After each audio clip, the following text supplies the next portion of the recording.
Amen. Amen. Vous pouvez vous asseoir. Je ne sais pas si nos deux sœurs ou bien alors la chorale aurait encore un cantique sur le psaume 51. Crée, ô Dieu, en moi un cœur pur. C'est une prière que David a exprimée de la profondeur de son cas, de sa chute. L'homme doit d'abord reconnaître qu'il est tombé dans le péché et qu'il est sans espérance, et qu'ensuite demander la grâce et la miséricorde et ainsi recevoir le salut.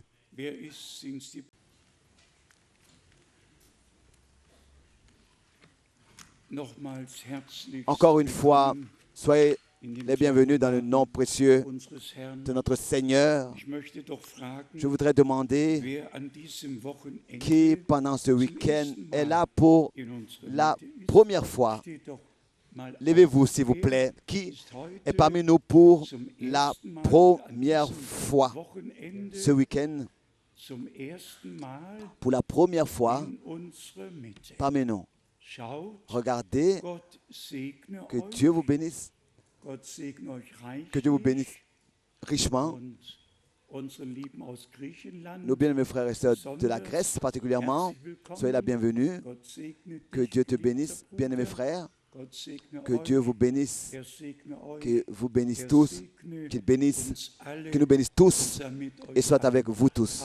Amen. Vous pouvez vous asseoir. Que Dieu vous bénisse. Oui, nous sommes reconnaissants pour les possibilités que nous avons sans être dérangés, ainsi être réunis au nom du Seigneur, oui, dans la présence de Dieu, pour écouter sa parole originale, pas des interprétations d'hommes, mais la parole de Dieu telle qu'elle nous a été transmise. Ensuite, hier, pour la première fois, nous avons été entendus en 10 langues dans le monde entier, en direct, d'une manière que la réunion a pu être écoutée dans les langues les plus parlées sur terre. Et la pensée suivante m'est venue. J'espère être bien compris. Il y a encore des pays qui n'ont pas encore les matériaux nécessaires pour avoir la liaison Internet.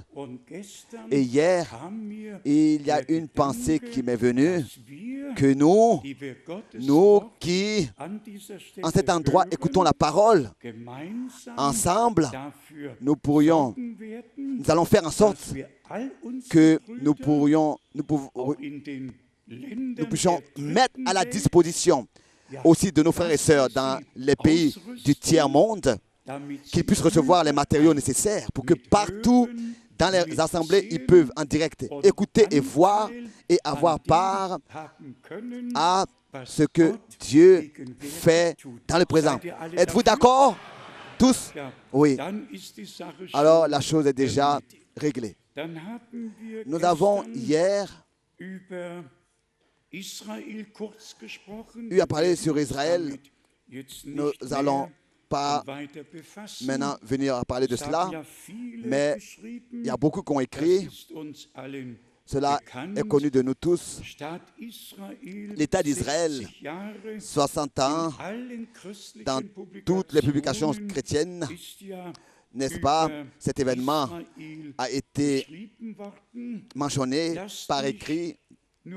Je voudrais seulement mentionner la chose suivante. Lors de notre voyage à Tel Aviv, On nous a posé la question, particulièrement des conducteurs de groupe ont demandé qui nous sommes, ce que nous sommes, etc., etc. Et après qu'on m'ait posé cette question,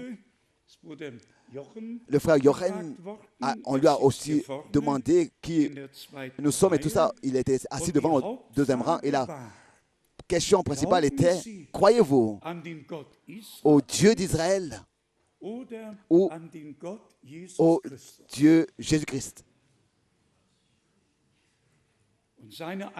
Et sa réponse, nous connaissons tous notre bien-aimé frère, sa réponse aurait pas pu être mieux. Il a dit, je crois au Dieu d'Israël qui s'est révélé à nous dans le Seigneur Jésus-Christ. Oui. Un témoignage laissé à Israël parmi ces personnes. Et nous avons déjà hier mentionné, le grand problème est contenu dans la falsification par des interprétations de Genèse déjà, où il est dit, faisons l'homme à notre image. Tout cela a été interprété et encore une fois interprété. Et toute l'humanité a été égarée par ces interprétations et a été égarée loin de Dieu par le christianisme. Et c'est peut-être raison que la vraie prédication est la seule et unique réponse de Dieu. Et hier, des citations de frère Branham, nous l'avons entendu, une parole parfaite, des promesses parfaites, une foi parfaite alors, pas venant de toi, pas venant de moi, mais venant de Dieu, par le Saint-Esprit, créé en nous. Ensuite, le frère Étienne remet des salutations particulières, fraternelles. Le frère Joseph de Kinshasa, les frères du Gabon et tous les frères qui ont appelé encore, le frère Graf, le frère Wallström, tous les frères remettent des salutations. Des frères de Johannesburg, des frères de Kapstadt, tous les frères remettent des salutations. Nous saluons fraternellement et nous aussi nous voulons aujourd'hui de cet endroit saluer tous les frères de tout notre cœur. Et je le répète encore une fois, cela me réjouit de ce que Dieu nous a accordé la grâce, sans être dérangé, être rassemblés ici en son nom. Et pour cela, de ce que maintenant, dans le monde entier, nous pouvons suivre le message, le dernier message et le publier partout pour que s'accomplisse ce qui est écrit dans Matthieu 24, verset 14. L'évangile du royaume de Dieu sera prêché à toutes les nations, la bonne nouvelle du royaume de Dieu. Et ensuite, comme témoignage, et ensuite viendra la fin. De la même manière, en ce qui concerne Israël, nous avons aussi ce devoir, sans nous mélanger dans la politique. Nous avons le devoir d'être attentifs et d'observer de quelle manière tout s'accomplit. Aujourd'hui, le ministre des Affaires étrangères allemand est au Liban. Le ministre des Affaires étrangères de la France est en Irak. Et en juin, il y aura la première conférence du Proche-Orient à Berlin.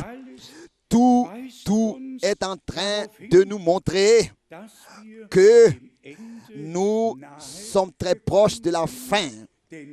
Car Israël, le figuier, le frère Schmitt, montre-nous encore le figuier. Israël, le figuier, est en train de porter du fruit. Nous avons hier montré le figuier. 3 ans, il a 3 ans et il montre déjà les premiers rejetons, les premiers fruits qui apparaissent. Ça, c'est la chose merveilleuse dans un figuier. Un figuier eux portent déjà du fruit sans déjà. Ce n'est pas comme les autres arbres. Dieu a ramené Israël, il a été de nouveau replanté et jamais il sera déraciné. Dieu le Seigneur a rassemblé Israël et il veille sur Israël comme un berger. Nous sommes tellement reconnaissants de ce que nous vivons, nous pouvons vivre dans ce temps où les prophéties bibliques, que ce soit qu'elles aient lieu dans les prophètes Jérémie, Daniel, Ésaïe, que ce soit dans l'Ancien ou dans le Nouveau Testament, les prophéties bibliques s'accomplissent devant nos yeux.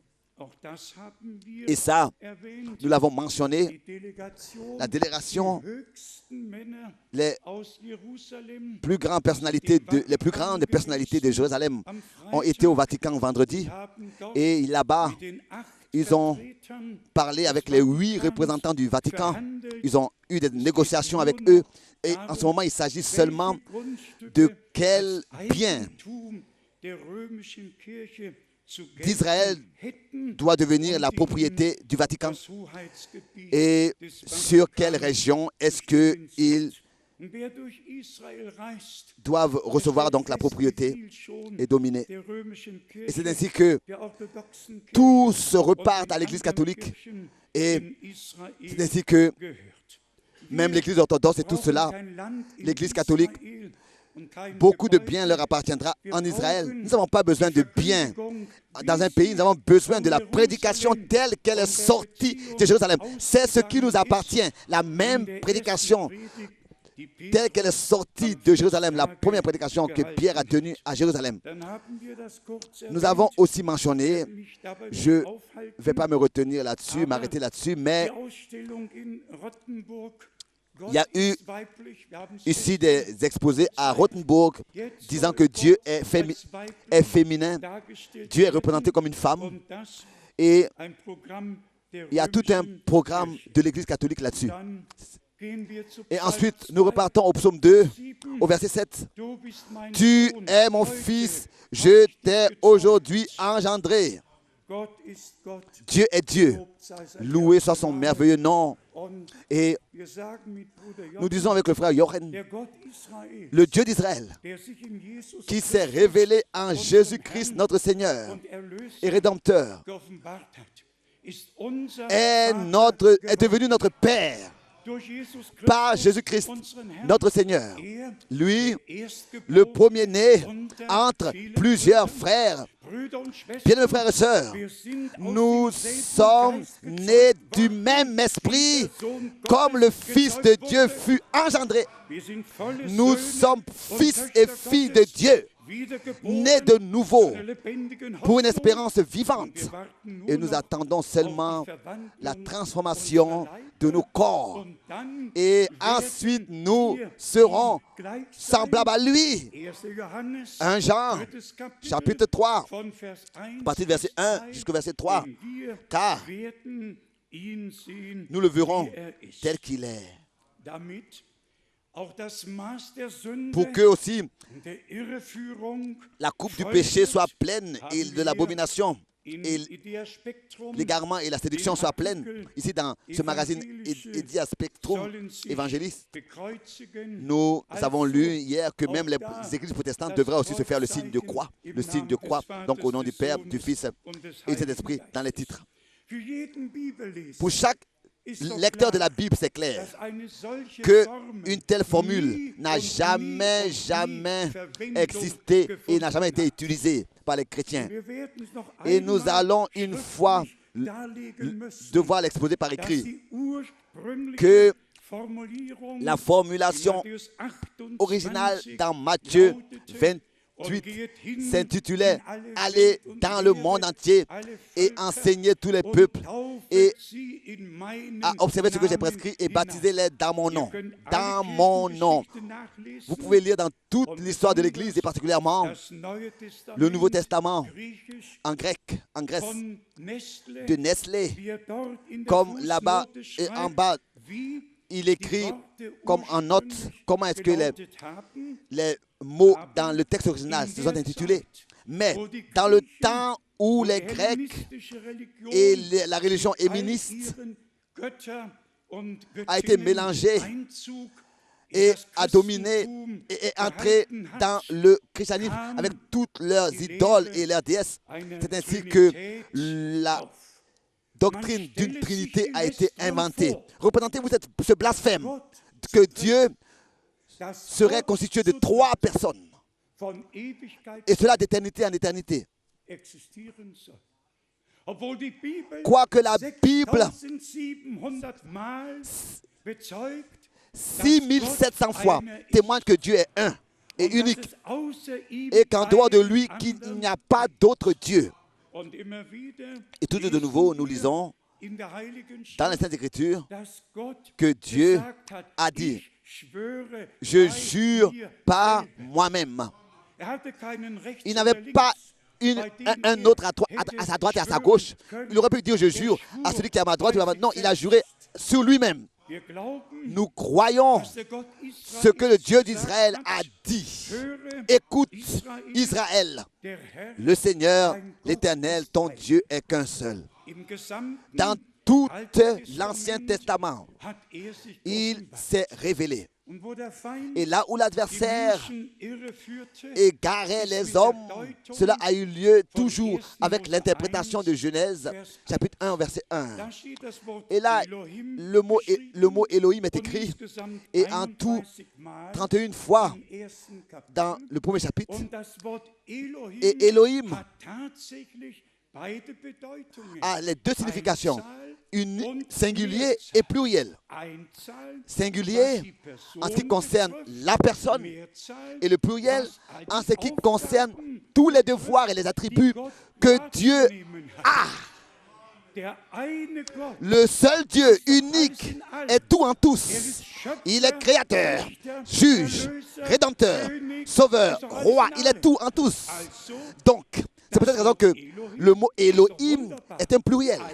Mais cela se réfère aux attributs et aux devoirs de Dieu. En même temps, il est aussi singulier, faisant référence à Dieu et à sa personne, mais au pluriel concernant tout ce que Dieu est et tel qu'il s'est révélé de plusieurs manières. D'abord en tant que créateur, ensuite en tant que conservateur, en tant que sauveur, en tant que roi, en tant que juge. Mais l'humanité doit faire déborder la mesure du péché et nous sommes la coupe du péché et nous sommes simplement reconnaissants à Dieu de ce que il a justement envoyé frère Branham. Dans la nouvelle édition de ce magazine ACP, le travail des chrétiens publicistes, j'ai fait mettre une annonce ici en Allemagne. J'ai eu le droit de mettre une annonce et avec la photo de frère Branham et avec une réunion de l'année 1948,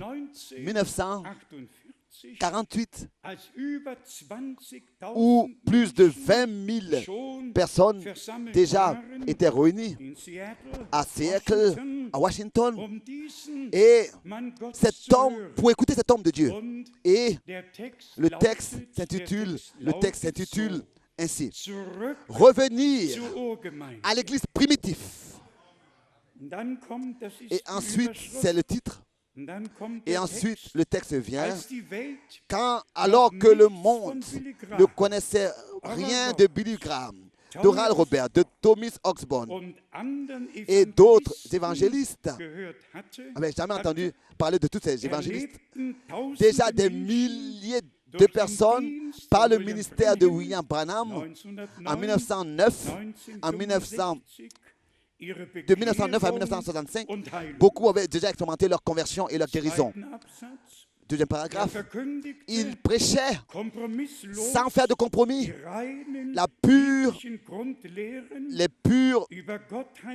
les enseignements, les doctrines fondamentales pures sur le baptême d'eau, sur le souper du Seigneur, comme les apôtres l'ont fait au commencement tel que dans la Bible, cela nous a été transmis. Dieu confirmait son envoi par des signes et des prodiges particuliers et a accordé un réveil, d'un réveil de guérison le plus grand de tous les âges. Encore un nouveau paragraphe. C'était le commencement d'un nouveau réveil qui maintenant si proche du retour du Christ. Quand l'enseignement et la pratique nous fait revenir au christianisme primitif et court donc et le retour du Christ est devant la porte. Et encore une question, si vous voulez savoir plus, tournez-vous vers nous. Et ce magazine va entre les mains de la chancelière et du chancelier, de toutes les personnalités en Allemagne. Ce magazine est lu de tous dans le pays. Nous voulons simplement ne pas laisser la lumière, la lampe sous la table, mais le chandelier doit être placé sur la table. Le pays entier doit savoir que Dieu, dans cet âge prophétique, a envoyé un vrai prophète qui nous fait revenir à la vraie parole et au vrai Dieu, qui nous a fait revenir à la vraie parole et au vrai Dieu. Et nous en sommes très reconnaissants. Ensuite, nous avons de manière particulière le lundi 29 mai dans le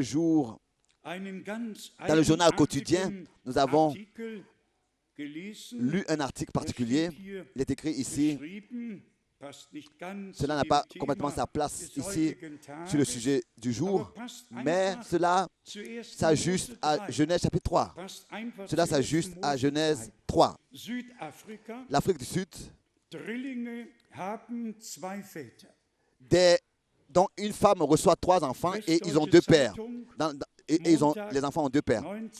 C'était lundi le 19 mai 2008 en Afrique du Sud. 3 enfants ont 2 pères. Johannesburg, un jugement sud-africain a décidé que les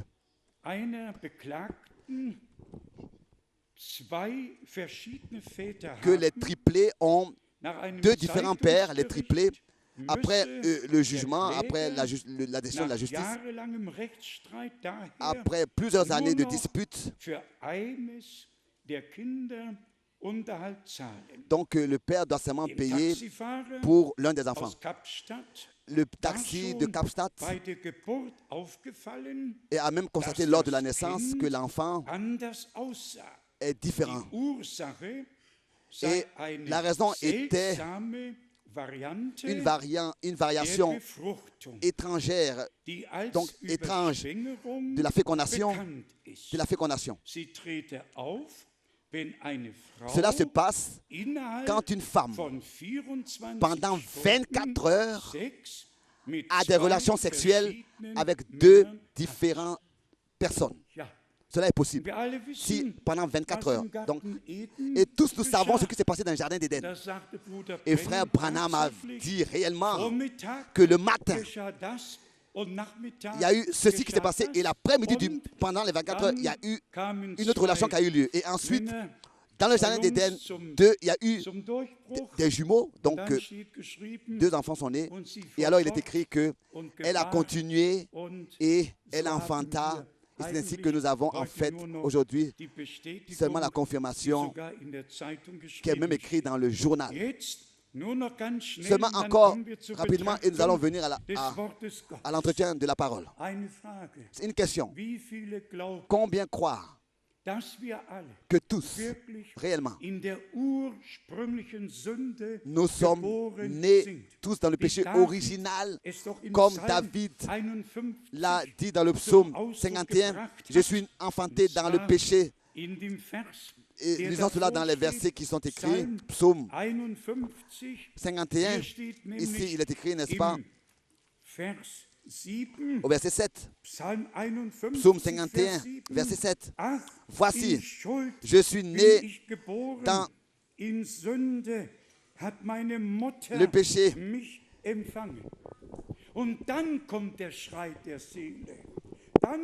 Voici, je suis né dans l'iniquité et ma mère m'a conçu dans le péché. Et c'est seulement après cette connaissance, cette confession que le cri de détresse se fait entendre. Mais tu veux que la vérité soit au fond du cœur. Fais donc pénétrer la sagesse au-dedans de moi. Purifie-moi avec l'hysope et crée en moi un cœur nouveau, un cœur pur. Tous nous sommes nés dans l'iniquité, déjà séparés de Dieu depuis la naissance, sans espérance et sans foi dans ce monde. Et c'est peut-être raison que nous devons naître de nouveau. Car ce qui est né de la chair est chair. Et ce qui est la chair et le sang ne peuvent pas hériter le royaume de Dieu. Et ce qui est de l'esprit de Dieu est esprit. Et c'est peut-être raison que le Seigneur dit, ne t'étonne pas que je t'ai dit, vous devez naître de nouveau. Donc, nous avons compris que par le péché, par la chute de l'homme, tous nous sommes nés dans la chute, dans cet état de chute. C'est peut-être la raison que Dieu devait faire un nouveau commencement, une nouvelle création, par un engendrement, par son esprit, qui ainsi nous fait revenir dans l'état primitif en tant que fils et filles de Dieu, nous ramener, nous rétablir dans cet état. Cela, en fait, a sa place dans la prédication de l'Évangile. Ensuite, nous avons quelque chose de très extraordinaire de frère Branham. Je vais le lire. En ce qui concerne le fondement de l'État d'Israël et ce que frère Branham, en relation avec cela, a expérimenté, a vu du 7 mai 1946, le passage au 7 mai, déjà en 1946. Donc, les États-Unis, à Los Angeles, avaient décidé que deux États, un Israélite et un Palestinien, un État israélite et palestinien seront créés. Ils avaient décidé cela déjà depuis l'époque. Et frère Branham avait dit à l'époque, le 7 mai 1946. Qu'est-ce qui s'est passé le 7 mai en 1946? Citation. Alors que le drapeau d'Israël, pour la première fois, de nouveau flottait sur Jérusalem et que ensuite, vous savez, du 7 mai 1946, alors que l'ange de l'Éternel m'était apparu et m'avait ordonné, et m'avait envoyé, m'avait donné un ordre, il m'avait envoyé pour apporter ce réveil. Ensuite, il a dit un réveil que Dieu avait déterminé, et ensuite, il revient sur le sujet Jérusalem. Le 6 et le 7 mai 1946. Bien-aimés frères et sœurs, et bien-aimés amis, nous vivons dans des jours bibliques et nous avons une orientation et un enseignement divin reçu par la parole de Dieu. Et je crois, particulièrement bien-aimés frères, vous qui connaissez, n'est-ce pas, qui avez lu beaucoup sur l'histoire de l'Église, vous savez qui et tout ce qui s'est passé et par qui et comment.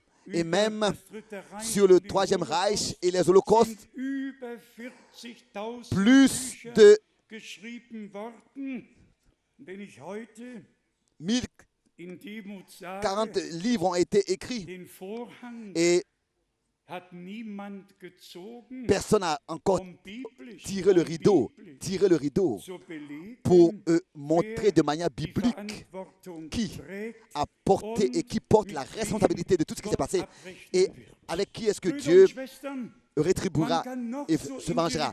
Bien, nos frères et sœurs, on peut être intelligent et connaître toute l'histoire de l'Église et aussi avoir de la connaissance de l'histoire de l'Église et de la connaissance en général. Ça ne suffit pas. Si ce n'est pas une connaissance qui n'est pas par la parole de Dieu et accordée par le Saint-Esprit, nous ne pourrons jamais ordonner les événements de manière correcte devant Dieu. Au contraire, avec toute notre connaissance sur tout ce qui s'est passé, nous nous égarons comme tous les autres se sont égarés déjà avant nous. Remercions Dieu aujourd'hui consciemment de ce que il y a eu un 7 mai 1946 et qu'au temps du soir, au soir de ce 7 mai, alors que Frère Branham était à Greens Mills en prière et que sa Bible, il avait sur ses genoux et qu'il était en train de la lire et que subitement, la lumière surnaturelle est entrée dans la salle, dans la pièce où il était et l'ange de l'Éternel lui est apparu et descendu dans cette lumière. Et Frère Branham s'est levé, a sauté et a tremblé. Et l'ange de l'Éternel lui a dit, ne crains pas, car j'ai été envoyé de devant la face de Dieu pour te donner ton ordre et ton mandat. Et dans tous les détails, l'ange de l'Éternel lui a montré comment est-ce que son ministère aura une première phase, une deuxième et une troisième phase. Et bien aimés frères et sœurs, il faut toujours de nouveau que cela soit dit. Même si les hommes se moquent de nous et rigolent, il faut toujours de nouveau qu'on le répète. Nous ne sommes pas des gens qui ont suivi des fables habilement conçues. Nous ne sommes pas non plus tombés dans la séduction d'un frère qui subitement se présente comme quelqu'un de particulier, ayant un ministère particulier. Non, mais par la révélation de ce qui est écrit dans l'Ancien et le Nouveau Testament. Voici, je vous envoie le prophète Élie. C'est une promesse dans la Bible, avant que le jour terrible et redoutable de l'Éternel vienne. Qui veut renier cette promesse qui est écrite noir sur blanc dans la Bible? Qui veut la retrancher de la Bible? Et si quelqu'un dit oui, mais c'est écrit dans l'Ancien Testament, c'est écrit aussi dans le Nouveau Testament. Matthieu, chapitre 17, verset 11. En vérité, Élie vient premièrement et rétablira toutes choses dans l'état primitif. Et de la même manière, dans Marc 9, au verset 12, Élie vient et rétablira toutes choses dans l'état primitif. Mais ici est le point important. Seulement les élus de Dieu qui ont été déterminés et prédestinés à la vie éternelle et à la gloire éternelle, qui ont été déterminés à prendre part à la première résurrection, à prendre part à l'enlèvement, à prendre part au festin des noces. Seulement ceux-là sont ceux qui peuvent croire, comme le dit les Écritures. Et c'est ainsi que nous sommes encore à ce que nous avons eu à dire hier en lisant les citations de frère Branham. La parole parfaite contient la volonté et les promesses parfaites de Dieu. Et celui qui les croit et qui obéit, il vient à la foi parfaite, c'est-à-dire à la foi qui vient des Écritures et qui nous ramène dans les Écritures et qui nous révèle Dieu et son dessein du salut par sa grâce. Aussi, en ce qui concerne cela, beaucoup de choses pourraient être dites. J'ai 2-3 versets que je veux lire de l'évangile de Jean au chapitre 8 et d'autres observations nous représenter devant les yeux. Dans l'évangile de Jean, le chapitre 8, nous voulons lire à partir du verset 30 jusqu'au verset 32. Jean 8, verset 30. Comme Jésus parlait ainsi, plusieurs crurent en lui. Et il dit aux Juifs qui avaient cru en lui, si vous demeurez dans ma parole, vous êtes vraiment mes disciples. Vous connaîtrez la vérité et la vérité vous affranchira. Au moment où les vérités divines de la parole de Dieu par le Saint-Esprit nous sont révélées, c'est à ce moment-là que nous sommes affranchis de toutes les interprétations et toutes les imaginations humaines, directement affranchis. Et ensuite, c'est ainsi que toutes les interprétations perdent leur valeur et la place qu'on leur a donnée, la première place qu'on leur a donnée. Et nous nous soumettons seulement sous la main puissante de notre Dieu. Bien-aimés frères et sœurs, regardez s'il vous plaît un peu devant. Tous, nous venons de différentes églises, de différents pays et de différents enseignements, avec différentes conditions et passées dans notre vie personnelle et aussi dans la vie spirituelle. À qui est-ce que Dieu doit donner raison?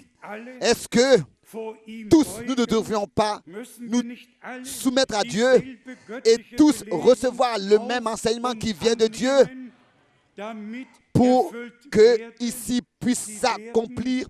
Ils seront tous enseignés de Dieu. Et cet enseignement n'est pas dans une église, dans une organisation, n'a jamais été dans une église, dans une organisation. Cet enseignement, c'est Dieu le Seigneur lui-même qui enseigne son peuple. Et tous, nous savons que avant que notre Seigneur, les disciples avaient mandaté les apôtres d'aller dans le monde entier et prêcher et enseigner. Avant cela, pendant 40 jours, il les a enseignés avant que quelqu'un puisse transmettre aux autres l'enseignement divin. Il faut qu'il soit lui-même enseigné par Dieu. Et cela se passe seulement par la révélation. Et c'est ainsi que Dieu a envoyé ses apôtres et ses prophètes. Et soyez un peu sincères. À quoi est-ce que ça nous servirait aujourd'hui si nous savions ce que Dieu a fait dans tout l'Ancien et aussi au commencement de l'Église et donc du Nouveau Testament? Et si nous savions comment est-ce qu'il a accompli les promesses de l'époque. Mais si aujourd'hui, dans l'époque dans laquelle nous vivons, si nous ne savions pas ce que Dieu nous a promis pour ce temps dans lequel nous vivons, ce qui est planifié dans le conseil du salut de notre Dieu, de la part de Dieu, déterminé par lui, pour cette époque dans laquelle nous vivons, quelles sont les promesses? Quel est le message? Qu'est-ce que Dieu, pour cette époque si décisive de l'histoire de l'humanité, quel que Dieu a promis dans sa parole, qu'est-ce que Dieu fait pour conclure dans l'Église son œuvre, pour achever son œuvre, et cela avant le retour de Jésus-Christ, notre Seigneur? C'est justement la grâce que Dieu nous a accordée de reconnaître ces choses, comme cela a été chanté tout à l'heure dans ces 7 couplets. Et nous pensons aussi à cette parole de Exode chapitre 33. Seigneur, si j'ai vraiment trouvé grâce devant toi, fais-moi connaître ton plan, tes voies, tes desseins, de sa plénitude, Jean 1, de sa plénitude, nous avons trouvé tous grâce sur grâce. Ça, c'est Jean chapitre 1. Nous avons trouvé grâce sur grâce. Nous avons grâce de reconnaître d'abord que nous ne savons rien. grâce de savoir que toutes les interprétations humaines ont égaré, ont fait qu'égarer et séduit. Grâce de reconnaître que ceci est l'heure de la vérité et lié à cela, une grande responsabilité est venue sur nous. Nous ne sommes pas nous-mêmes comme ça chercher ces choses et tâtonner pour trouver ces choses. C'est Dieu, par sa grâce, qui nous a déterminés à cela pour que, à la fin du temps de la grâce, la lumière de la gloire de Dieu, encore une fois, dans la face du Christ Jésus, brille et qu'encore une fois, les vérités bibliques soient prêchées telles qu'elles ont été prêchées au commencement. Donc, si vous demeurez dans ma parole, c'est ainsi que vous êtes réellement mes disciples. Oh, que Dieu puisse sceller, écrire ce verset dans notre cœur. Oh, et pour nous montrer comment est-ce que c'est important de demeurer dans la parole, de demeurer dans la parole, car ça c'est l'expression de notre Seigneur. Si vous demeurez dans ma parole, avez-vous maintenant dit, Seigneur, accorde-moi que je puisse demeurer dans ta parole?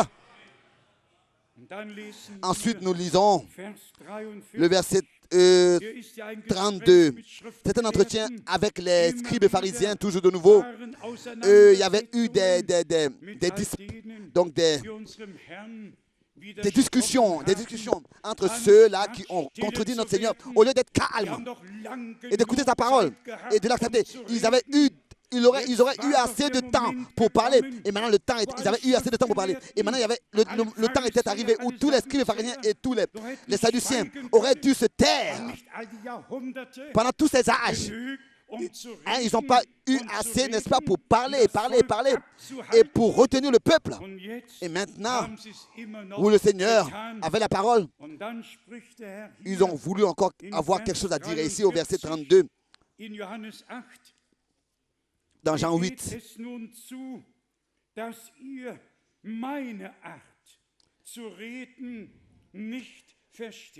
donc ici dans verset 43, pourquoi ne comprenez-vous pas mon langage? La même question aujourd'hui peut être posée à tous les prédicateurs, à tous les pasteurs, à tous les croyants. Pourquoi ne comprenez-vous pas mon langage? Pourquoi ne comprenez-vous pas mon langage? Jean 8, verset 43. Ensuite, arrive tout de suite la réponse. Parce que vous ne pouvez écouter ma parole. Ça, c'est le grand problème. Aussi dans notre temps. Quel prédicateur veut même écouter, se calmer et se taire et écouter? Tous savent toujours mieux les choses et n'ont pas besoin eux-mêmes d'être enseignés. Tout se répète dans notre temps. Et ensuite, le verset 44. Verset 45. Et moi, parce que je dis la vérité, vous ne me croyez pas. Ici, nous reconnaissons que la foi est un don de Dieu. Est un don de Dieu. Et nous reconnaissons que la foi vient de la prédication de la parole de Dieu. Et elle nous lie avec Dieu. Et la foi nous conduit dans la révélation alors de la parole de Dieu. Nous lisons encore le verset 46 et 47. Qui de vous me convainc? Donc, au verset 45, il relit le verset 45. Et moi, parce que je dis la vérité, vous ne me croyez pas. Qui de vous me convaincra de péché? Si je dis la vérité, pourquoi ne me croyez-vous pas?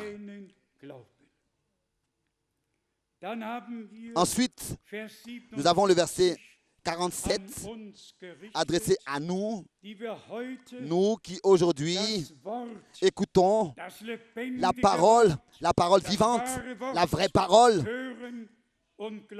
la croyons et le coûtons. Verset 47. Celui qui est né de Dieu, celui qui est de Dieu, écoute les paroles de Dieu. Ça, c'est le premier groupe. Ensuite, le deuxième groupe. Vous n'écoutez pas parce que vous n'êtes pas de Dieu. Ensuite, c'est là que la grande discussion a commencé. Toujours de nouvelles discussions avec les scribes et pharisiens qui vivaient de cette imagination d'être dans le ministère de Dieu, et tout était qu'une forme, était qu'une tradition, était devenu qu'une forme, était devenu qu'une tradition. Et car Dieu n'est dans aucune forme morte, Dieu est dans aucune tradition. Dieu est un Dieu vivant et il se manifeste, il se révèle à nous comme notre Seigneur après sa résurrection. Ne s'est révélé qu'à ses disciples et toujours d'une manière nouvelle. Bien-aimés frères et sœurs, en regard à ce que nous avons considéré hier, seulement quelques pensées de la parole de Dieu. Nous avons, n'est-ce pas, lu d'Ésaïe 28. Nous avons lu les versets 15, 16 et 17 hier, Ésaïe 28, et nous avons ensuite relevé, nous n'avons pas encore lu le verset 21, et ça je voudrais maintenant le faire. Ésaïe chapitre 28, le verset 21. Car l'Éternel se lèvera comme à la montagne de Persim. Il s'irritera comme dans la vallée de Gabéon pour faire son œuvre étrange, pour exécuter son travail inouï.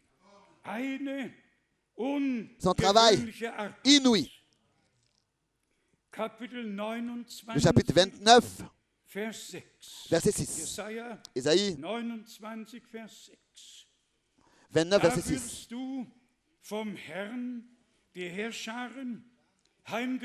C'est de l'Éternel des armées que viendra le châtiment, avec des coups de tonnerre, des tremblements de terre et un bruit formidable, avec l'ouragan et la tempête, et avec la flamme d'un feu dévorant.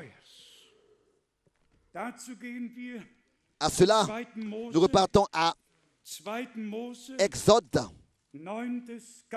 Exode, le chapitre 9. Ici,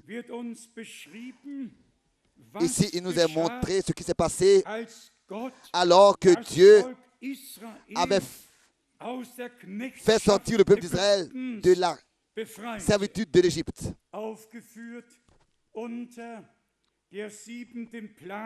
Sous les 7 fléaux qui du temps de Moïse avait eu lieu, où Dieu le Seigneur avait dit: laisse sortir mon peuple pour qu'il me serve. Exode chapitre 9, verset 13. Ensuite nous lisons au verset 17 et 18. Si tu t'élèves encore contre mon peuple, c'est pendant le 7e fléau, et si tu ne le laisses point aller, voici, je ferai pleuvoir demain à cette heure une grêle tellement forte qu'il n'y en a point eu de semblable en Égypte depuis le jour où elle a été fondée jusqu'à présent. Le 7e fléau c'était les grêles. Comme hier, dans Ésaïe 28, nous l'avons lu, que la grêle ôtera le toit de la fausseté et du mensonge. encore à lire au verset 22 et 23 dans Exode 9, je lis le verset 23. Moïse étendit sa verge vers le ciel et l'Éternel envoya des coups de tonnerre et de la grêle et le feu se promenait sur la terre. L'Éternel fit pleuvoir de la grêle sur le pays d'Égypte. Maintenant arrive le miracle qui consistait à ce que le peuple d'Israël a été épargné, qui était rassemblé autour de Moïse.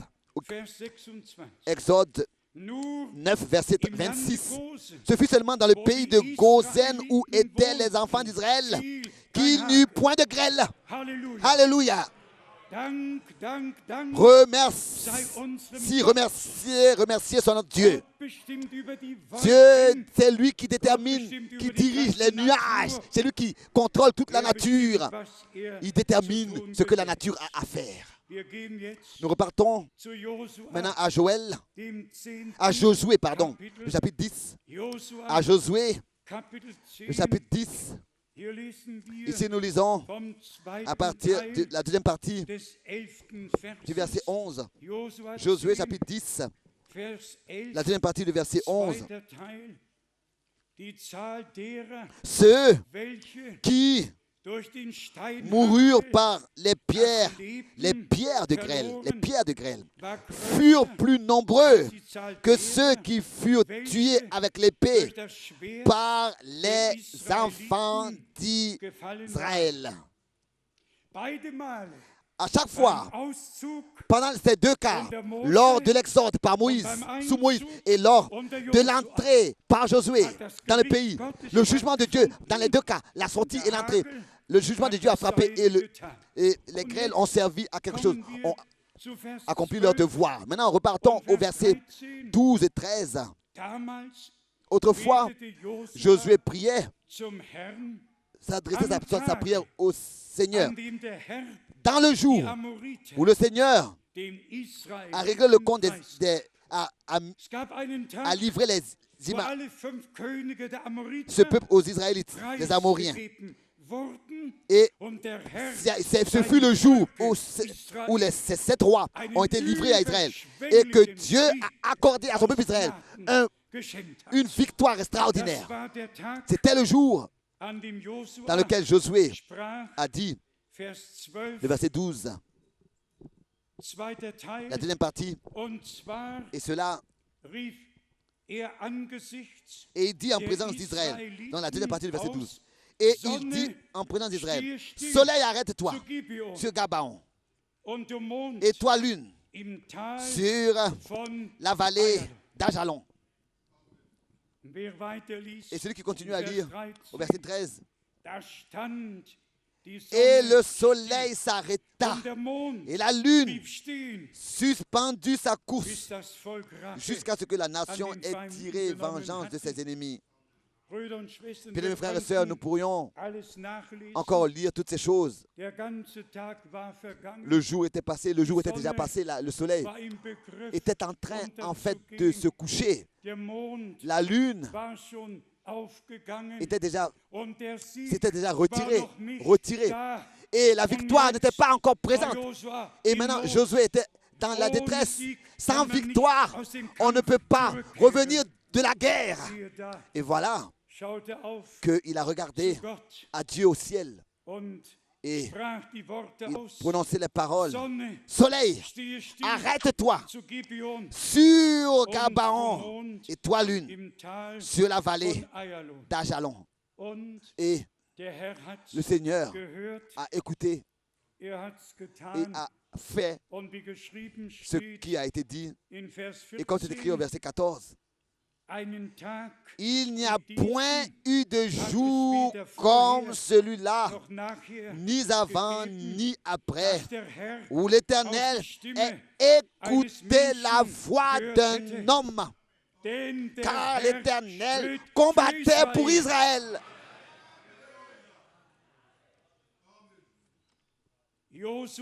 Josué était en possession des promesses, en possession de l'arche de l'alliance, du contrat divin. L'alliance avait été faite et la parole était dans l'arche de l'alliance, l'alliance parfaite révélée par Dieu pour l'époque. Et Josué avait agi à cause de la parole parfaite qui était sortie de la bouche de Dieu. Il avait la foi parfaite à cause de cette parole parfaite qui était sortie de la bouche de Dieu. Et il a agi par la foi. Bien, frères et sœurs, qu'est-ce qui se passe aujourd'hui pour nous? Et avec nous, nous avons aussi la parole de l'alliance que nous avons souvent entendue. La parole pure et claire et vraie de Dieu. La parole qui demeure éternellement. Et cette parole a produit en nous une foi parfaite, une confiance parfaite en Dieu. Mais ce n'est pas la foi en ce que tu peux faire et en ce que je peux faire. Non, mais c'est la foi en ce que Dieu est avec nous pour confirmer sa parole. Et ça ne devrait pas être trop difficile pour nous. Encore les versets de l'Apocalypse pour nous montrer que cela a lieu dans laps du temps au moment où les deux témoins exécuteront leur ministère. Je suis très reconnaissant pour la parole et exactement reconnaissant pour l'ordre, la dispensation des événements et leur place et leur ordre dans la parole de Dieu, dans la parole prophétique de l'Ancien et du Nouveau Testament, tel que cela nous a été transmis ainsi. Apocalypse, chapitre 8, verset 7. Nous avons Apocalypse 8 devant nous. Apocalypse chapitre 8, le verset 1. Un silence d'environ une demi-heure au ciel, dans le ciel, lors de l'ouverture du 7e sceau. D'une demi-heure, un silence. Et ensuite, dans Apocalypse 8, suit après cela le contenu de ce qui est révélé dans le 7e sceau, c'est-à-dire au verset 2. Nous allons directement au verset 7.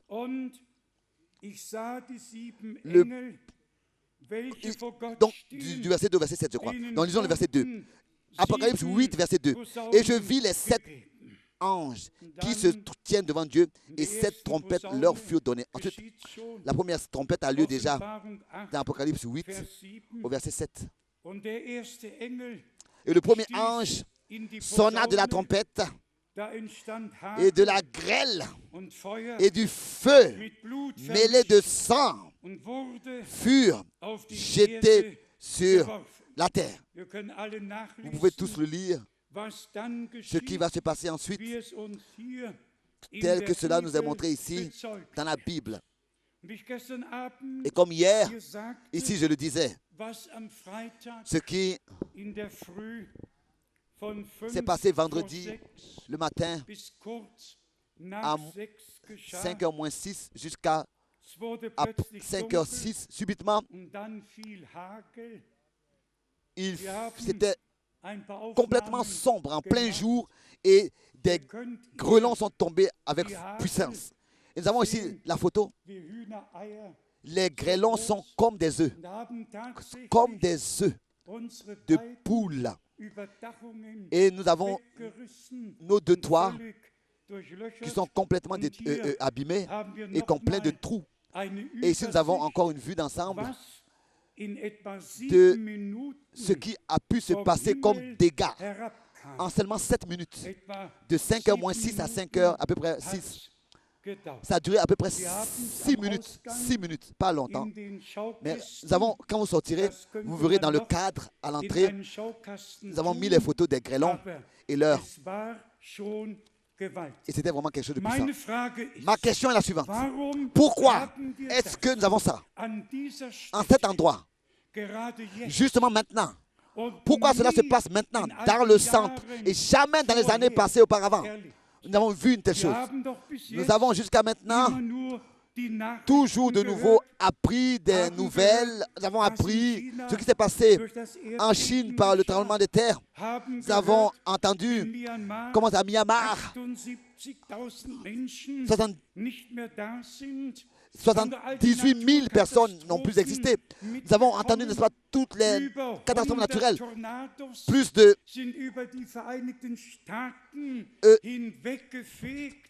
1000 ouragans ont soufflé sur les États-Unis et ils ont fait que laisser des destructions. Et subitement à cet endroit, ici au centre missionnaire, je suis en fait reconnaissant. C'est mon temps où je me réveille. Donc, je dois toujours être debout à 5h moins 5. Sinon, ça veut dire que le jour a déjà perdu un peu de temps pour moi. À 5h moins 5, je dois déjà être debout. Et j'ai seulement besoin de m'habiller et d'aller au balcon et de regarder ce qui se passe devant mes yeux. Et déjà tout de suite, j'ai pensé, en voyant la grêle, j'ai pensé à ce qui va se passer dans la parole prophétique. Et nous regardons aujourd'hui dans ce qui s'est passé du temps de Moïse et dans les jours de Josué. Et ensuite, ce qui va se passer dans le temps après l'enlèvement. Quand les 7 trompettes, les 7 anges de trompette, et aussi bien sûr, quand l'ange de la 7e, du 7e fléau versera donc le jugement sur la terre. Lisons encore le verset 7 d'Apocalypse 8. Le premier sonna de la trompette et de la grêle et du feu mêlé de sang furent jetés sur la terre. Le tiers de la terre fut brûlé. Le tiers des arbres fut brûlé. Et toute l'herbe verte fut brûlée. Dans Apocalypse 10, nous avons le ministère des 2 témoins à partir du verset 1. Pardon, chapitre 11. Et nous lisons au verset 15 d'Apocalypse. Le chapitre 11, au verset 1, nous avons, n'est-ce pas, le ministère des 2 prophètes. Ensuite, après le verset 12 d'Apocalypse 11, où les 2 prophètes, après l'accomplissement de leur ministère, sont pris et montent au ciel sur une nuée.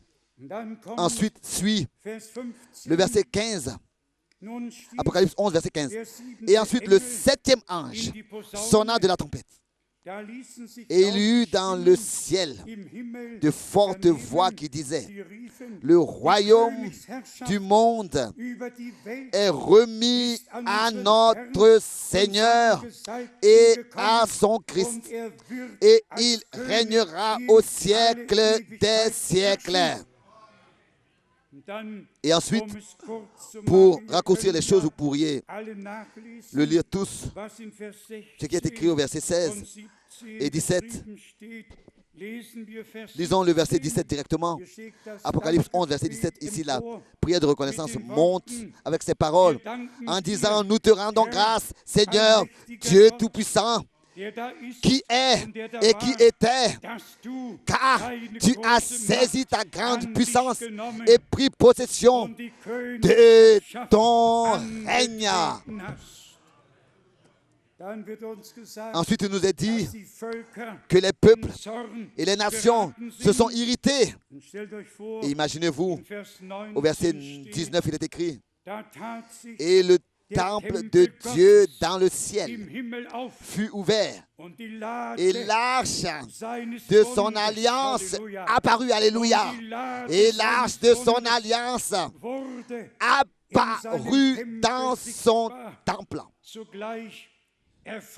Et il y eut des éclairs, des voix, des coups de tonnerre, un tremblement de terre et une forte grêle. Nous voyons Ce qui s'est passé du temps de Moïse, du temps de Josué, c'était déjà accompli déjà. Ce qui s'est passé du temps de Josué a eu lieu, c'est accompli déjà du temps de Moïse avec les Israélites. Et cela va se répéter encore quand le temps sera arrivé. Seulement encore cette parole pour que tous puissent savoir où est-ce que cela a sa place. Apocalypse, chapitre 16, verset 17 jusqu'au verset 21. Je lis seulement le verset 17. Le septième versa sa coupe dans l'air, et il sortit du temple du trône une voix forte qui disait: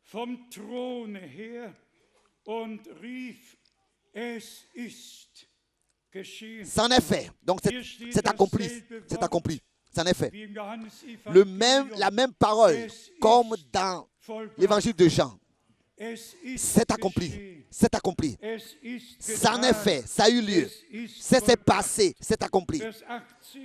C'est arrivé. Le verset 18. Et il y eut des éclairs, des voix, des coups de tonnerre et un grand tremblement de terre tel qu'il n'y en avait jamais eu depuis que l'homme est sur la terre. Nous pourrions continuer à lire, mais nous sommes responsables devant Dieu et devant vous de vous lire encore 2 versets du Nouveau Testament. Car comme hier nous l'avons dit, sans considérer sur quel sujet nous parlons, tous les sujets sont bibliques. Tous les sujets sont bibliques. Mais ce ne sont pas tous les sujets qui contiennent l'appel à sortir, la préparation et l'achèvement de l'Église. Ce ne sont pas tous les sujets qui ont ces sujets-là comme noyau, comme centre. En général, tout va s'accomplir et nous voyons les différents sujets qui éclaircissent les événements de la fin des temps et comment est-ce que tout est écrit déjà dans la parole prophétique. Mais qu'est-ce qui a été dit à l'Église, pour l'Église particulièrement? Pour cela, il faut que nous allions dans 2 Corinthiens, le chapitre 6, le 2e verset. Ici, Paul avait seulement qu'une seule chose devant les yeux. Il n'avait pas ici le jour du Seigneur devant les yeux, pas le jugement devant les yeux, mais il avait ici dans 2 Corinthiens 6, l'épouse de l'agneau devant les yeux. L'épouse de l'agneau, telle qu'elle s'est égarée, et comment est-ce qu'il veut qu'elle revienne à son époux et qu'elle lui soit conduite comme une vierge chaste et sainte. 2 Corinthiens 6, versets 2 et 3, connu de nous tous. 2 Corinthiens 11, pardon. 2 Corinthiens 11, le verset 2 et 3. Car je suis jaloux de vous d'une jalousie de Dieu. 2 Corinthiens 11, versets 2 et 3. Mais bien, mes frères et sœurs, si parfois nous élevons la voix, ça vient du zèle divin, de la jalousie de Dieu. Car nous voulons que tous ceux qui sont appelés à sortir et qui ont été séparés, nous ne voulons pas permettre qu'ils soient encore conduits dans un mélange, dans une interprétation et dans un égarement. Et c'est ainsi que nous sommes jaloux de vous, pas d'une propre jalousie, mais comme il est écrit ici, d'une jalousie de Dieu. Car je suis jaloux de vous, d'une jalousie de Dieu. En allemand, je suis rempli d'un zèle pour vous, d'un zèle qui vient de Dieu. Et c'est ainsi, mes bien frères et sœurs, à cause de la préparation de l'Église épouse, qui est liée au dernier message qui doit être prêché dans sa clarté pure et sainte. Ici, il dit, je suis jaloux de vous, d'une jalousie de Dieu. Parce que je vous ai fiancé à un seul époux, pour vous présenter à Christ comme une vierge pure. Dans l'Ancien Testament, dans le prophète Ésaïe, Dieu, le Seigneur dit, je me fiancerai à toi dans la justice et dans toute éternité, pour toute éternité. Ici, la relation d'amour entre l'épouse et l'époux nous est montrée. Et dans Matthieu 25, il est écrit, voici, l'époux vient. Et Paul écrit, je vous ai fiancé à un seul époux, à Christ. Je veux que vous lui soyez présentés sans être influencé par le serpent, comme Ève a été séduite par sa ruse. Et au verset 3, sans que vos pensées ne se corrompent et ne se détournent de la simplicité à l'égard de Christ. Il lit le verset 3 de 2 Corinthiens, chapitre 11. S'il vous plaît, veillez sur vos âmes. Et nous allons demander à Dieu qu'il puisse veiller sur nous tous à cause de sa sainte parole que nous avons entendue, que nous avons crue. Ensuite, au verset 4, il nous est dit, car si quelqu'un vient vous prêcher un autre Jésus que celui que nous avons prêché. Bien, mes frères et sœurs, je le dis avec douleur. Et il y en a qui ont déjà constaté que j'ai perdu du poids. Mais je vous dis, aussi l'état à l'intérieur des croyants, parmi les croyants qui se réfèrent au message et au message de la fin des temps et au messager crie au ciel. C'est du désordre impensable et toutes sortes d'interprétations. Ils interprètent ce qu'ils veulent et comme ils le veulent et chacun marche dans leur propre voie en se référant au ministère du prophète et au message et ils foulent au pied la parole de Dieu. Non, nous disons que seulement, et ils prétendent, ils disent que c'est seulement le prophète qui connaissait la parole et c'est seulement à lui que la parole a été révélée et que déjà, le résultat de la parole de Dieu est seulement dans les prédications de Frère Branham. Cela se fait entendre bien, n'est-ce pas? Non, mais pour notre compréhension des Écritures que le Seigneur nous a accordées, c'est la chose suivante qui s'est passée. Dieu a envoyé son prophète, mais la relation était comme autrefois entre Paul. La relation n'était pas avec Paul. Paul n'a pas dit, j'ai reçu le ministère, je vous ai fiancé à moi. Non, non, je vous ai fiancé à un seul époux, à Christ. Je vous ai relié avec Christ. Vous ne m'appartenez pas, vous appartenez à Christ. Et la même chose est aussi valable pour le message et le messager. Dieu ne nous a pas fiancés avec William Branham. Dieu nous a fiancés avec lui-même, par sa parole et son esprit, par sa grâce. William Branham était un homme comme Élie. Un homme comme toi et moi. Mais la parole que Dieu lui a révélée nous est devenue précieuse. Et comme souvent nous avons eu à le dire, chaque prédication qu'il a tenue est venue de la parole de Dieu et nous a ramenés dans la Bible de nouveau. Dites Amen à cela. Chaque prédication nous a ramenés à Dieu et à la parole de Dieu. Seulement encore d'Éphésiens, la parole connue au chapitre 4. Éphésiens, chapitre 4, verset 1. Je vous exhorte donc, moi, le prisonnier dans le Seigneur, à marcher d'une manière digne de la vocation qui vous a été adressée.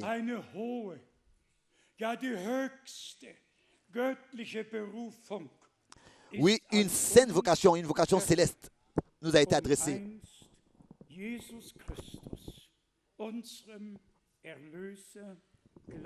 Pour un jour, être semblable à Jésus-Christ, notre Rédempteur. Le verset 2, en toute humilité et douceur, avec patience, vous supportant les uns les autres avec amour. Est-ce que nous voulons, avec un amen dans la prière, répondre à ce verset, que nous puissions, en toute douceur, patience et humilité, nous supporter les uns les autres avec amour, tel que Dieu en Christ nous a reçus. Nous voulons de tout notre cœur nous recevoir. Et ainsi, il s'agit ici dans ce verset, dans ce chapitre, au verset 3, de l'union, vous efforçant de conserver l'unité de l'esprit par le lien de la paix. L'adversaire, c'est lui qui sème de l'inimitié, du désordre, de la division. C'est lui qui divise les frères. Et tel que Paul a dit, je suis jaloux de vous, d'une jalousie divine, d'une jalousie de Dieu. C'est ce qui est écrit. Nous devons comprendre que nous devons nous efforcer à conserver l'unité de l'esprit. Comment? Par le lien de la paix. Ensuite, le contexte suit au verset 4 et 5. Il n'y a qu'un seul corps, qu'un seul Seigneur. Comme aussi, vous avez été appelés à une seule espérance par votre vocation. Il y a un seul Seigneur, une seule foi, un seul baptême. Un seul Dieu et Père de tous, qui est au-dessus de tous et parmi tous et en tous. Encore aujourd'hui, parmi nous. Cette parole, nous la recevons de tout notre cœur personnellement. Je crois que j'ai entendu le Amen du frère Olvi de la Finlande. Oui, nous sommes réellement réunis ici de tous les différents continents et aussi liés avec tous ceux qui pouvaient se brancher par l'Internet. Que tous ceux qui appartiennent au corps du Seigneur, que tous ceux qui appartiennent à l'époux, qui puissent tous prêter l'oreille à la voix de l'époux. Et tel que dans le domaine terrestre, l'époux trouve une épouse et il y a un fiançailles qui a lieu. C'est ainsi qu'aujourd'hui nous attendons que le temps de fiançailles prenne fin et que les noces aient lieu. C'est ainsi que nous le lisons dans Apocalypse chapitre 9, 19.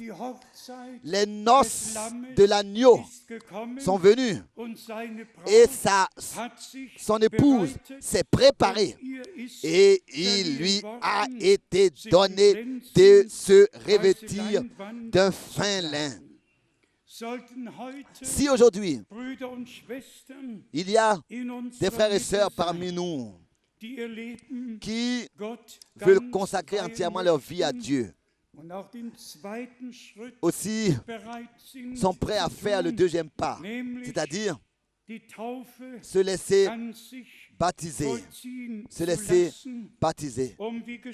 Et comme il est écrit, et il a été dit dans la première prédication, et elle est valable jusqu'à la dernière prédication avant le retour du Seigneur. Répentez-vous et que chacun de vous se laisse baptiser au nom du Seigneur Jésus-Christ pour le pardon de vos péchés. C'est ainsi que vous recevrez le don du Saint-Esprit. Le baptême s'ajoute au pardon des péchés. Le pardon des péchés a eu lieu par le sang de l'agneau. Dans l'Ancien et le Nouveau Testament, le pardon a toujours lieu par le déversement du sang, que ce soit le temps de Moïse. Et c'est écrit, ceci est la nouvelle alliance dans mon sang qui est répandu pour plusieurs. Le pardon, la réconciliation, la grâce et le salut ont eu lieu par le sang de l'agneau dans lequel la vie de Dieu était et par la grâce de Dieu nous a été accordée. Le pardon est un pas d'obéissance qui prouve que nous sommes croyants. Selon la parole de l'Écriture, Marc 16, verset 16, celui qui croit et qui se laisse baptiser sera sauvé. Celui qui ne croit pas sera condamné. Tous ceux qui ont cru dans l'Église primitive, tous les croyants, tous ceux qui ont cru et qui ont expérimenté le pardon et la grâce, le pardon de leurs péchés, et qui ont accepté Jésus-Christ comme le sauveur personnel, se sont laissés baptiser. La même chose est valable aujourd'hui pour nous et partout. Tous ceux qui ont accepté Jésus-Christ comme le sauveur personnel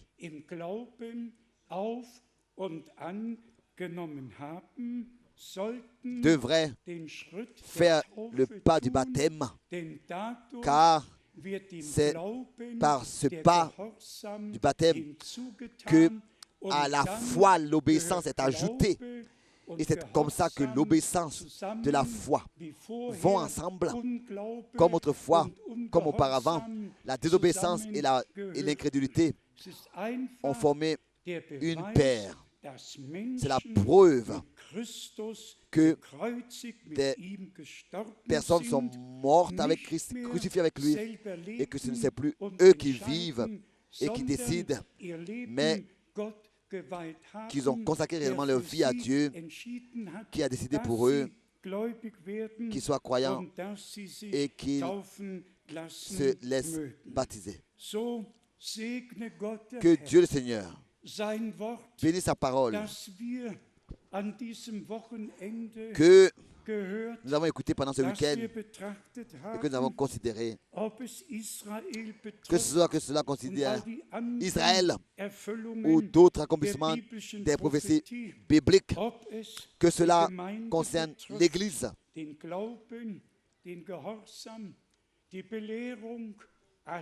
la foi, l'obéissance, l'enseignement, nous acceptons tout, tel que Dieu, par sa grâce, nous l'a accordé.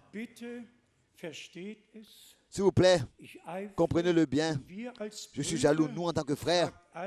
Demandez à tous les frères qui servent dans le ministère de la parole. Nous sommes jaloux de vous, d'une jalousie de Dieu. Et nous voulons ensemble voir la gloire de Dieu. Et je le crois. Je le crois. Je crois que Dieu nous a appelés à sortir, nous a séparés, nous a mis à part et nous apporte en accord avec sa parole et sa volonté et continue à le faire d'une manière que complètement à la fin, épouse et époux seront un seul cœur et une seule âme, unis, comme ce cantique le dit, cœur lié au cœur, cherchez en Dieu son repos, que l'amour, la flamme de l'amour brûle sur la marche vers le pays natal. Nous voulons élever tous nos voix et louer aujourd'hui le Seigneur pour sa parole. J'ai encore une question. Est-ce que Dieu a pu nous ouvrir l'intelligence pour les Écritures, la compréhension pour les Écritures, pour la parole prophétique, pour l'accomplissement? Alors dites Amen. Amen. Alors nous voulons nous lever. Et ensuite, nous allons prier pour tous ceux qui veulent se laisser baptiser. Pouvons-nous demander que tous ceux qui veulent se laisser baptiser maintenant viennent devant. Venez simplement devant, vous tous qui voulez vous laisser baptiser. Nous allons encore remercier ensemble.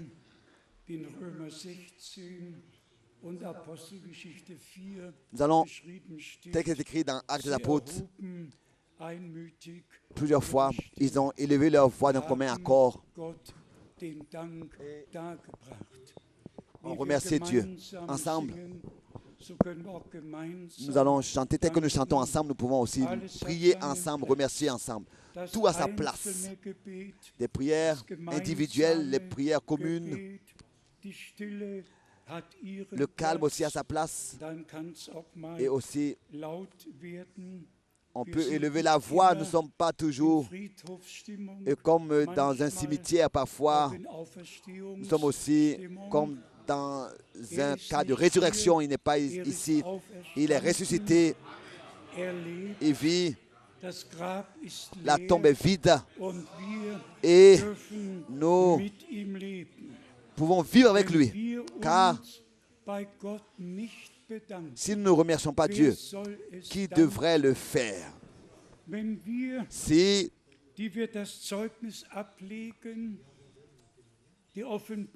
nous qui rendons le témoignage de la révélation de la parole de Dieu, de la révélation de Jésus-Christ,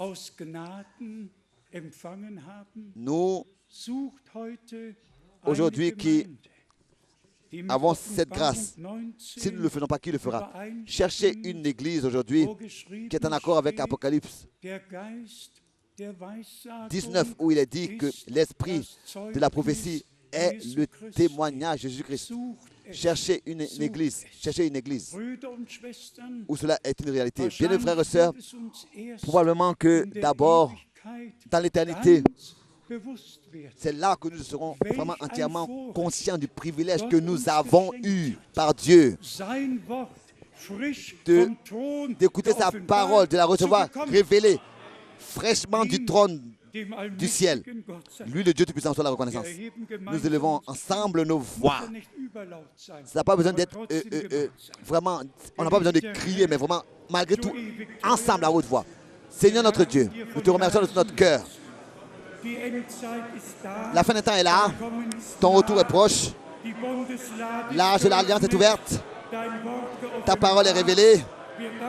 Nous te remercions de tout notre cœur. Que tu puisses avoir ton chemin avec ton peuple. Et bénis dans tous les peuples, les langues et les nations. Que tu puisses avoir ton chemin avec nous. À toi, le Dieu Tout-Puissant. Nous disons reconnaissance aussi pour ce week-end. Et que tout le peuple dise Alléluia. Alléluia. Alléluia. Alléluia.